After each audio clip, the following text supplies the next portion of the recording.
Episode की starting में हम देखते हैं कि काइजाकी को अपने शू लॉकर से एक लेटर मिलता है जिस पर उसका नाम होता है और ये लेटर चिजुरू ने भेजा होता है। आपको याद होगा कि काइजाकी ने उसे कुछ पैसे उधार दिए थे, तो उन्हीं पैसों को चिजुरू इस लेटर के थ्रू वापस करती है, लेकिन पैसे वापस देने का स्टाइल बड़ा यूनिक था। लेटर देखकर काइजाकी कहता है ये करने की क्या जरूरत थी, वो सीधे मुझे पैसे वापस कर सकती थी।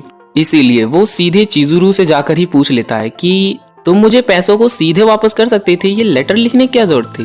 तो चिजुरू कहती है मैंने सोचा पैसों को सीधे वापस देना काफी ज्यादा सीरियस और बोरिंग होगा, इसीलिए मैंने इंटरनेट से ये फोल्डिंग टेक्निक सीखी और बस। अब काइजाकी ये जानकर बड़ा हैरान होता है एंड ये दोनों कुछ और बातें करते हैं, लेकिन काइजाकी देखता है कि रियो उनकी सारी बातें ध्यान से सुन रहा है, इसीलिए काइजाकी वहां से अपने टेबल पर चला जाता है। वहां पर पहले से ही ओगा होता है और वो काइजाकी को गुड मॉर्निंग अराता कहकर विश करता है और उसे कहता है कि तुम भी मुझे काजुकुन बुला सकते हो, लेकिन काइजाकी कहता है नहीं, ओगा ही ठीक है। अब काइजाकी और ओनोया ने री एग्जाम्स दिए होते हैं, लेकिन दोनों उसमें भी फेल हो गए होते हैं, इसीलिए ओगा उन दोनों पर गुस्सा कर रहा होता है, लेकिन दोनों बेशर्मों की तरह हंस रहे होते हैं। फिर वहां पर कारयू भी आ जाती है, जिसे देखकर ओगा कहता है मेरी मदद करो कारयू, ये दोनों पढ़ाई के नाम पर बस फालतू की बातें करते रहते हैं। कारयू पूछती है कि वैसे क्या बातें करते हैं दोनों।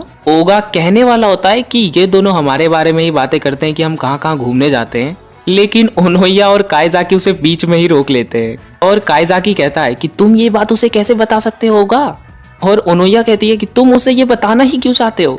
और अपना शरीफ ओगा ये समझ ही नहीं पा रहा होता कि उसे ये क्यों रोक रहे हैं, और ओगा को लगता है कि ये दोनों कारयू से डर रहे हैं, इसीलिए वो कहता है कि तुम दोनों को कारयू से संभल कर रहना चाहिए। इस पर दोनों कहते हैं कि तुम पागल होगा, वो हम पर कभी गुस्सा नहीं करेगी। उसके बाद वहां पर चिजुरू आ जाती है और कहती है कि दोनों क्लास मॉनिटर्स को टीचर ने स्टाफ रूम में बुलाया है, और उसकी नजर वहां पर काइजाकी के टेस्ट पेपर्स पर चली जाती है। काइजाकी फिर से फेल हो गया ये पता चलने पर चिजुरू कहती है कि तुम सच में मैंने जितना सोचा था उससे ज्यादा बुद्धू हो। इस पर काइजाकी अपने मन में कहता है कि मैं अपने टाइम में इससे ज्यादा बेहतर था, और वो चिजुरू को कहता है कि मैं एग्जाम्स में इससे ज्यादा अच्छा परफॉर्म कर सकता हूँ। इस पर गुस्सा होकर ओगा कहता है तो करना भाई, किसका इंतजार कर रहा है। फिर ओगा चिजुरू से कहता है हमें टीचर्स के पास जाना चाहिए। चिजुरू कहती है ठीक है ओगा सान। ये सुनकर ओगा कहता है ये कुछ ज्यादा ही फॉर्मल है, तुम मुझे काजुकुन कहकर बुला सकती हो। और ओगा अक्सर सभी से खुद को इसी नाम से बुलाने को कहता है, लेकिन सभी को मेरी तरह ही ओगा नाम आसान लगता है और बस सब उसे ओगा ही कहते हैं। लेकिन चिजुरू उसे काजुकुन कहकर बुलाती है, जो सुनकर ओगा कहता है कि तुम पहली हो जिसने मुझे मेरे पसंद के नाम से बुलाया है। फिर दोनों जाने लगते हैं और चिजुरू कारयू को देखती है और कारयू भी उसे ही देख रही होती है, इसीलिए चिजुरू काइजाकी की बात को याद करके एक स्माइल पास करती है। और उसके स्माइल के बारे में हमें तो सब पता है, लेकिन कारयू को नहीं, इसीलिए उसे लगता है कि चिजुरू उसे चढ़ा रही होती है। फिर सीन शिफ्ट होता है उसके स्पोर्ट्स पीरियड की तरफ, जहां पर उनसे कुछ एक्टिविटीज करवाई जा रही होती हैं। फर्स्ट एक्टिविटी में इन्हें एक बॉल को दूर फेंकना होता है, और अगर आपको ये आसान लग रहा है तो आप गलत हो, क्योंकि इसमें आपको एक बड़े से बॉल को जिसका वजन कम नहीं होता उसे एक हाथ से बिना कोई मूवमेंट किए एक जगह पर खड़े रहकर फेंकना होता है। तो सबसे पहले होता है एसजी नाम का लड़का जो 45 मीटर तक उस बॉल को फेंकता है, और एक थर्ड ईयर का स्टूडेंट एवरेजली 28 मीटर तक ही उस बॉल को फेंक सकता है। उसके बाद इनुकाई नाम का लड़का होता है जो उस बॉल को काइजाकी के ऊपर ही फेंक देता है, क्योंकि उसने देखा होता है कि काइजाकी का ध्यान कहीं और ही है। फिर ओगा जाता है और उस बॉल को दूर फेंकने की पूरी कोशिश करता है, लेकिन 2 मीटर से ज्यादा दूर नहीं फेंक पाता। इसीलिए काइजाकी ओगा का कुछ ज्यादा ही मजाक उड़ाता है और कहता है कि तुम स्पोर्ट्स में उतने अच्छे नहीं हो ओगा। फिर काइजाकी की बारी होती है और वो सोच रहा होता है कि एज में वो बाकी सबसे बड़ा है और वो अपने वक्त में स्पोर्ट्स में भी अच्छा था, इसीलिए वो होशियारी मारते हुए बॉल फेंकता है, लेकिन वो 1 मीटर से ज्यादा दूर जाती ही नहीं। अचानक से उसके कंधे में दर्द होने लगा था, इसीलिए वो वहीं पर बैठ जाता है और सोच रहा होता है कि बड़े लोगों को वार्म अप की जरूरत होती है। उसे वहां पर बैठा देख एसएसजी पूछता है कि तुम ठीक तो हो ना काइजाकी, अगर तुम कहो तो मैं तुम्हें नर्स के ऑफिस लेकर चलता हूँ। लेकिन वो मना कर देता है और ये कहते हुए चला जाता है कि मेरे बारे में चिंता मत करो, मैं ठीक हूँ।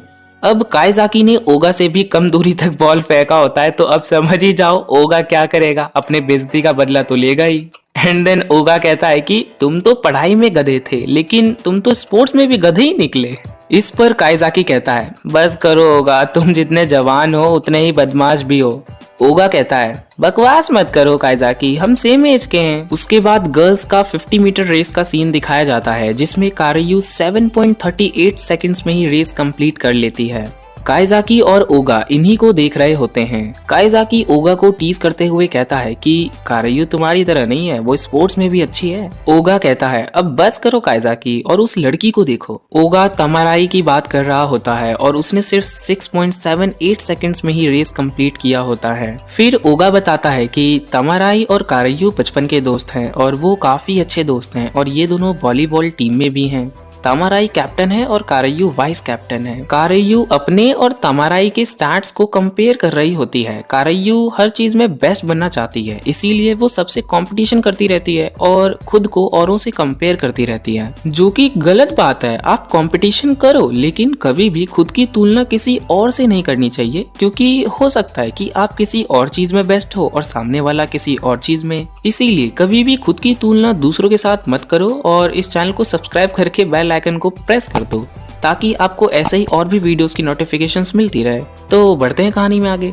तमाराई और कारायू आपस में कुछ बातें कर रहे होते हैं और इन दोनों को दूर से काइजाकी घूर रहा होता है। और क्यों घूर रहा होता है ये आप खुद पता करो और थोड़े स्मार्ट बनो, क्योंकि हर चीज तो मैं एक्सप्लेन नहीं कर सकता ना। इनुकाई भी समझ जाता है कि वो उन्हें घूर रहा है, इसीलिए वो उसके कान उखाड़ते हुए कहता है कि तुम तामा-चैन यानी तमाराई को घूर क्यों रहे हो, और बहुत जोर से उसके कान खींच लेता है। फिर एसजी वहां आता है और इनुकाई को लेकर जाता है। ओगा काइजाकी को बताता है कि इनुकाई तमाराई की बहुत चिंता करता है क्योंकि वो दोनों किंडरगार्टन से ही साथ में हैं।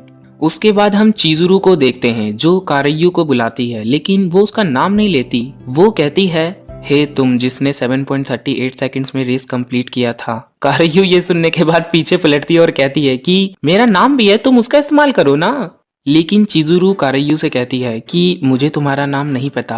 एंड देन कारायू अपना नाम बताते हुए अपना हाथ आगे बढ़ाती है हाथ मिलाने के लिए, लेकिन चिजुरू उसके हाथ में स्टॉप वॉच पकड़ा देती है और कहती है मैं तुम्हारा नाम याद रखूंगी और मैंने तुमसे इसीलिए बात किया था क्योंकि अभी रनिंग की बारी मेरी है और तुम्हें ये स्टॉप वॉच में पकड़ाना चाहती थी बस। कारायू पूछती है मैं ही क्यों, तुम किसी और को भी दे सकती थी। तो चिजुरू कहती है क्योंकि तुम मेरे सबसे नजदीक थी इसीलिए। अब चिजुरू रनिंग के लिए चली जाती है और कारायू सोचने लगती है कि मैं कितनी बुद्धू हूँ, उसे मेरा नाम तक नहीं पता था और मैं उसे अपना दुश्मन समझ बैठी थी। फिर हम काइजाकी को देखते हैं जो कि रियो से उसका प्रोग्रेस कार्ड मांग रहा होता है और रियो उसे दे देता है। रियो ने सभी चीजों में एवरेज मेंटेन करके रखा होता है, जिसे देखकर काइजाकी काफी ज्यादा हैरान होता है और पूछता है कि तुमने ये कैसे किया। रियो बताता है कि मैं लास्ट ईयर भी यही था और तुम्हारी तरह अपने गोल से भटकता नहीं था। वैसे भी भटके हुए इंसान को वापस रास्ते पे लाना ये भी रियल लाइफ का एक पार्ट है। रियो और कहता है कि तुम्हारे लिए ये जान लेना अच्छा होगा काइजाकी कि तुम भले ही जवान दिख रहे हो लेकिन तुम्हारा शरीर एक 27 साल के आदमी का है, इसीलिए खुद को नुकसान पहुंचाने से पहले जान लो कि तुम बुढ़े हो चुके हो। काइजाकी कहता है बकवास मत करो, मैं अभी 27 साल का हूं और ये उतना भी ज्यादा नहीं है। फिर काइजाकी रनिंग से पहले वार्म अप करने लगता है ताकि उसके बॉडी को कोई भी तकलीफ ना हो। वार्म अप करने के बाद भी जब वो रनिंग करने के लिए जाता है तो पैर में मोच आने के कारण से वो गिर जाता है और कुछ ज्यादा ही गिर जाता है, जिससे उसके घुटने पर बहुत गहरी चोट आ जाती है। एंड उसको देखकर सभी हैरान होते हैं कि ये गिरा कैसे। एसजी वहां आता है और कहता है कि तुम्हें काफी ज्यादा चोट लगी है, चलो मेरी पीठ पर बैठ जाओ, मैं तुम्हें नर्स के ऑफिस लेकर चलता हूँ। काइजाकी कहता है कि अरे मैं ठीक हूँ, मुझे तुम्हारी पीठ पर नहीं बैठना। एसजी उसे अपने गोद में उठा लेता है और नर्स के ऑफिस की ओर जाने लगता है। तभी सभी काइजाकी को ही देख रहे होते हैं एंड इसीलिए उसे ज्यादा शर्म आ रही होती है और वो कहता है कि इससे अच्छा होगा कि तुम मुझे फेंक दो। और ये सब देखकर ओगा, रियो और मेरी हंसी रुक ही नहीं रही होती है। वेल सीन शिफ्ट होता है अगले दिन पर। काइजाकी स्कूल जा रहा होता है और उसे रास्ते में चिजुरू मिल जाती है और वो अकेले ही स्कूल जा रही होती है। काइजाकी उसके पास जाता है और पूछता है कि क्या तुम रोज अकेले ही स्कूल जाती हो। चिजुरू कहती है क्या ये बुरा है या फिर अजीब। काइजाकी कहता है अरे मेरा वो मतलब नहीं था।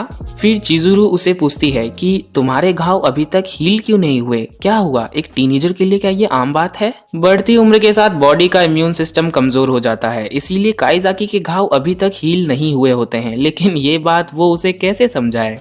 फिर दोनों स्कूल पहुंच जाते हैं जहां कारायू देखती है कि चिजुरू अच्छे से मुस्कुरा रही है और ये देखकर तो उसे कंफर्म हो जाता है कि चिजुरू उसका मजाक ही उड़ा रही थी। इतना काफी नहीं होता कि चिजुरू उसे गुड मॉर्निंग बोलते हुए फिर से एक स्माइल पास कर देती है एंड इस बार कारायू उसे अपना दुश्मन मानने लगती है। वेल सीन शिफ्ट होता है रियो के ऊपर। रियो रिपोर्ट्स बना रहा होता है और अभी तक 1 महीने बीत चुके होते हैं। रियो के पास 2 टेस्ट सब्जेक्ट्स के रिपोर्ट्स होते हैं 001 एंड 002 की। रियो उन दोनों रिपोर्ट्स को कंपेयर कर रहा होता है एंड वो नोटिस करता है कि काइजाकी के अलावा जो टेस्ट सब्जेक्ट है उसने 1 महीने में कुछ ज़्यादा प्रोग्रेस नहीं किया होता। लेकिन काइजाकी अपने स्कूल में सभी से घुल मिल गया होता है और बस यहीं पर हमारा एपिसोड 3 भी खत्म हो जाता है।